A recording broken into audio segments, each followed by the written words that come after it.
Pues buenos días. Yo agradezco la posibilidad de poder dar una visión que yo creo que corresponde a da una respuesta un poco al reto de la longevidad en este momento, que es la que tenemos y de la que estamos intentando partir para encontrar soluciones en el think tank sobre sostenibilidad social y longevidad. Nunca en la historia de la humanidad, muy al hilo de lo que le ha contado, ha habido tanta gente viviendo tanto. Las cifras nos dicen que dentro de poco vamos a poder esperar vivir 90 años y van en aumento. Y cada vez nacen menos niños, lo que está provocando que mientras que la proporción de personas mayores de 60 años va en aumento, mientras disminuye la proporción de menores de 15. Vivimos en un mundo envejecido y el mundo envejecido es algo que no solamente afecta a los viejos, no solamente afecta a la generación del baby boom,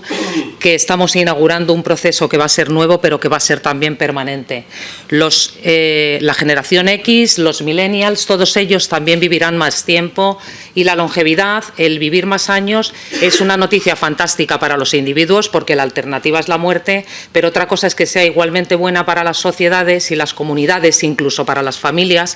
que la realidad es que reflejan y se rigen por diseños que están reflejando lo que las personas éramos hace 50 o 60 años y que ya no sirven. ¿Estallará la bomba demográfica? Pues la bomba demográfica estallará si no se aplican medidas que consigan que la realidad refleje lo que somos ahora y el ciclo de la vida en el que nos movemos en este momento.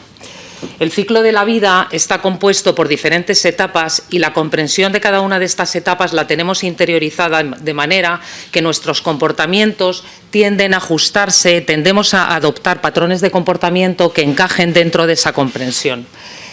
Atravesamos cada una de las etapas con transformaciones que nos afectan en lo físico, en lo psicológico y en lo social y nos llevan a cambios importantes en todos los ámbitos. Aunque bien es cierto que están empezando a surgir clasificaciones del ciclo de la vida que responden a una realidad, que responden más a la realidad, el inconsciente colectivo continúa admitiendo que transitamos por la vida en cuatro etapas que son infancia, adolescencia, madurez y vejez, que además responden a tres momentos o a tres actitudes muy distintas ante la vida, que son aprendizaje, abastecimiento y gasto. Y este es un enfoque muy limitador que nos hace que los individuos estén incluidos en grupos de edad a los que no corresponden y que además son insuficientes. La longevidad ha dado como resultado un nuevo grupo de edad en el que los individuos adoptan roles nuevos y comparten características que son diferentes a las del resto de los grupos de edad. Reconocer que existe e identificar que existe un grupo de edad nuevo y diferente, fruto de la longevidad, nos permite además acercarnos al reto demográfico de una manera sostenible. Podríamos definir la segunda edad como aquel momento que parte desde el momento en el que cruzamos el umbral de la mediana edad y se prolonga hasta que se produce el retiro efectivo. Y el retiro efectivo se da cuando cesa la participación activa del individuo en la sociedad. Conviene diferenciar, que además yo creo que es un error muy común, jubilación y retiro no son sinónimos. El retiro viene siempre producido por razones físicas o psicológicas y siempre conlleva la pérdida de interacción entre el individuo y la sociedad. La Organización Mundial de la Salud reconoce que los países desarrollados definen la tercera edad en función no de la edad cronológica, sino de la pérdida de roles previos y de la capacidad de continuar haciendo contribuciones activas a la sociedad. La segunda edad viene definida por numerosos factores que responden a las circunstancias particulares y que varían de un individuo a otro, pero durante la segunda edad sí que está demostrado que hay una serie de características que son universales y que todos los individuos comparten. Es un periodo de pérdidas y ganancias en el que los individuos están en buenas condiciones físicas, psíquicas y cognitivas, desarrollan roles y tienen múltiples responsabilidades con absoluta capacidad. Y si hay pérdida de alguna habilidad se compensa poniendo en marcha otras áreas que hasta ese momento no se habían activado, de forma que la adaptación del individuo al mundo que le rodea sigue siendo completa y el individuo sigue siendo completamente capaz. Aparte de otras muchas ventajas de las que se dispone en este momento de la vida, aparte de la evidente experiencia y sabiduría, hay una mejora de la inteligencia cristalizada, mejor comprensión verbal, mejores habilidades de comunicación, mejor control emocional y, sobre todo, hay una conducta más eficaz que es fruto de un mayor conocimiento de uno mismo y, por tanto, de las propias habilidades o limitaciones y potencias. Vamos a ver, perdón, pero es que se me va. A ver. También, sí, muy importante, es que no quiero perder todo lo que la segunda edad implica. Es un momento en el que se suele hacer un recuento de la propia vida y es en el que se toman decisiones a futuro. Y siempre impera también, o es determinante, que hay un aumento de la necesidad de desarrollo de los propios valores. Toma importancia el realizar acciones con sentido y tomamos también conciencia del legado personal que nos lleva a plantearnos cuál va a ser nuestra aportación al mundo. Una percepción más clara de la realidad nos lleva, en cualquier caso, a tener unas actitudes más responsables, más eficaces y, en la mayoría de los casos, más solidarias. En cualquier caso, la autonomía es una característica absolutamente inherente a la segunda edad y tratar de dilatarla en el tiempo es uno de los pilares más importantes de la sostenibilidad. Entendemos por autonomía la capacidad de dirigir nuestra propia vida, de actuar, de tomar decisiones de manera independiente, y perder la independencia en cualquier área es un golpe que no solamente impacta en la persona que lo sufre, sino que afecta directamente a aquellos de los que pasa a depender, ya sean otros individuos, la propia familia o el Estado. Uno de los riesgos más grandes para la sostenibilidad y para la calidad de vida de los individuos es la pérdida de autonomía derivada de la edad. Y la calidad de vida, perder la calidad de vida es un miedo que nos acompaña como un fantasma a lo largo de la vida, pero durante nuestra segunda edad adquiere proporciones muy importantes. Y porque la calidad de vida viene directamente vinculada con tres factores. Por un lado, la seguridad económica, por otro lado, la inclusión social y, por otro lado, la salud y el grado de autonomía que cada uno mantiene en esas áreas. De manera que la autonomía es un concepto que toca todos los ámbitos de la vida, y si queremos tratar de resolver el problema de la calidad de vida, nos obliga a abordar la longevidad desde todos los ámbitos, y nos lleva a una necesidad, que es identificar los factores externos e internos que nos hacen convertirnos en personas dependientes. Por un lado, para tratar de encontrar y de identificar qué factores podrían ser implementados o cambiados de manera en la que, en la medida de lo posible, se pudiera retrasar o incluso llegar a evitar la dependencia. Por otro lado, es también importante identificar los factores que hacen que percibamos la edad, que es un fenómeno natural, como un factor de riesgo y que nos hacen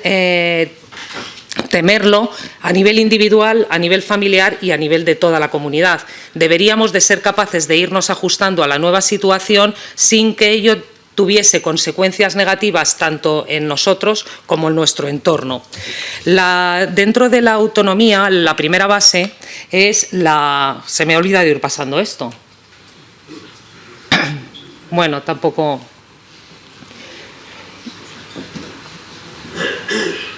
La autonomía económica es clave para la sostenibilidad y por autonomía económica entendemos la capacidad de autoabastecer nuestras propias necesidades de manera que no generemos dependencia de terceros. La autonomía económica es absolutamente clave para la sostenibilidad y, en este sentido, no hay término medio. O bien asumimos que hay un importante porcentaje de la población va a vivir durante un montón de años con muy pocos recursos y convivimos con el riesgo y la responsabilidad, y yo creo que este es un foro que las personas que están aquí escuchándome tienen capacidad de acción en este sentido, o asumimos el riesgo y la responsabilidad que supone que va a poder generarse una enorme bolsa de pobreza, o nos ponemos a ejercer las transformaciones necesarias para preservar la autonomía económica de los individuos, durante todo el ciclo de la vida. Los recursos económicos están directamente vinculados con dos cosas. Por un lado, con la vida laboral de los individuos y, por otro lado, con los ingresos tras la jubilación. De manera que mientras y en paralelo con el diseño de un buen sistema de pensiones que sea adecuado, con el fortalecimiento de vías alternativas de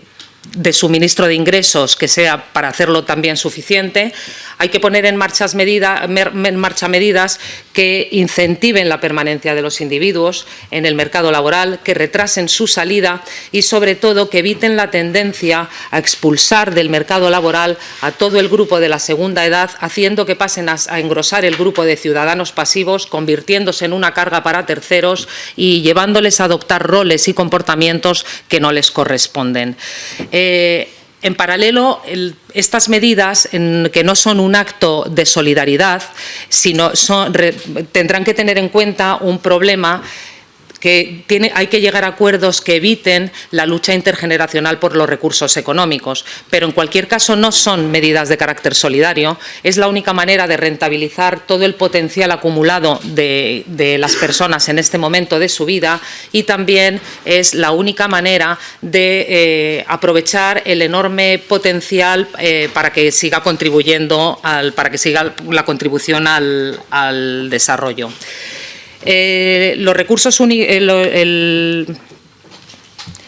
Otra de las cosas importantes, los recursos económicos suficientes son otra de las maneras que permitirá que las personas o el grupo de la segunda edad continúe contribuyendo al progreso económico al desarrollar su enorme potencial de consumo en todas las áreas. La pobreza no es una característica inherente a la edad. Si en algún momento esto ocurre es porque está determinada por variables que son sociales, culturales o económicas y que no tienen nada que ver con la edad cronológica. Con respecto a la salud, tampoco en las ciencias de la salud identifican la segunda edad, y la propia Organización Mundial de la Salud reconoce que sabemos muy poco acerca de las capacidades intrínsecas de las personas a las que quedan 15 o 20 años por delante con respecto a otras generaciones. Ciudadanos saludables es el mayor activo que un país puede tener,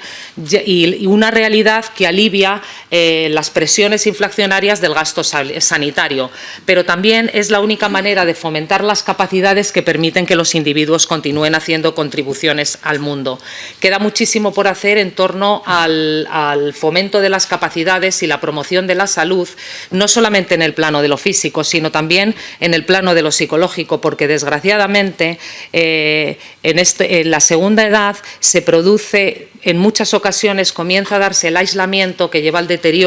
al comienzo del deterioro de las habilidades emocionales y psicológicas. La buena noticia es que la tecnología está arrancando fuerte en todas las áreas y está ofreciendo nuevas oportunidades e importantes respuestas que van a conseguir aumentar la autonomía de las personas en un buen grado, lo que va a aumentar muchísimo su potencial, algo que va a tener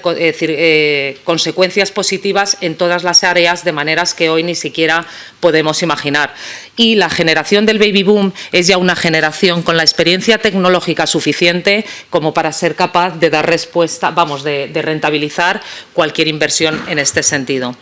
El entorno también afecta, y es importante que lo nombremos, porque las capacidades de las personas vienen directamente vinculadas con los entornos físicos y sociales en los que se mueven. Y dentro de los entornos físicos en los que se mueven y sociales se encuentra nuestro hogar, pero también nuestro lugar de trabajo, nuestro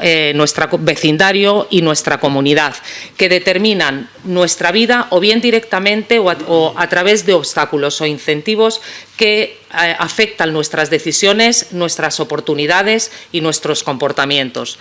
De alguna manera, las políticas que siempre deben de ir encaminadas a derribar todas las barreras que dificultan e impiden la contribución y la participación activa de los individuos en base a la edad. Y que además muchas veces no solamente están apoyadas en el plano de lo físico, sino que muchas veces están apoyadas en estereotipos anclados que nos llevan a pensar que la segunda edad, y muy arraigados, que nos llevan a pensar consciente e inconscientemente que la segunda edad es el inicio del declive y que nos llevan a coaccionar a los individuos para que se comporten bajo unas pautas y normas preestablecidas y los discriminan. Y ya está. Yo creo que es importante que Recursos Humanos sepa esto, porque ellos sí que tienen la capacidad de alterar el estado de las cosas. Así que, gracias.